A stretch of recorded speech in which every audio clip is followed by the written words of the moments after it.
China is taking aim at countries that it says is politicizing COVID-19 by restricting travel to Chinese nationals. Regrettably, a handful of countries, in disregard of science and facts and the reality at home, have insisted on taking discriminatory entry restriction measures targeting China. China firmly rejected this and took reciprocal measures.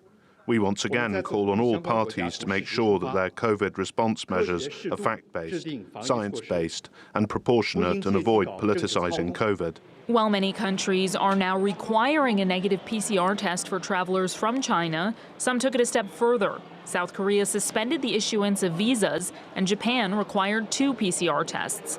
China responded by suspending visas for visitors from both countries.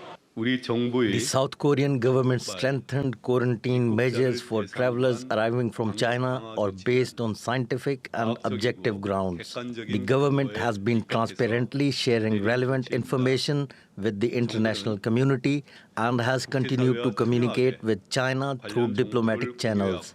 The tit-for-tat policymaking comes days after China fully opened its borders for the first time in 3 years, allowing for the unrestricted travel of its 1.5 billion people, which is making both global economies and citizens happy. But experts are warning of an expected surge in COVID-19 cases, and the World Health Organization says it's, quote, not unreasonable for countries to take precautionary measures. While we acknowledge that China has been sharing virus sequencing information, we need detailed and regular information, especially on local epidemiology and variants, to better ascertain the evolving situation.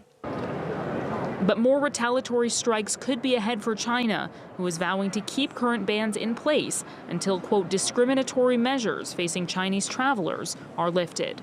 Priyanka Navani, TRT World.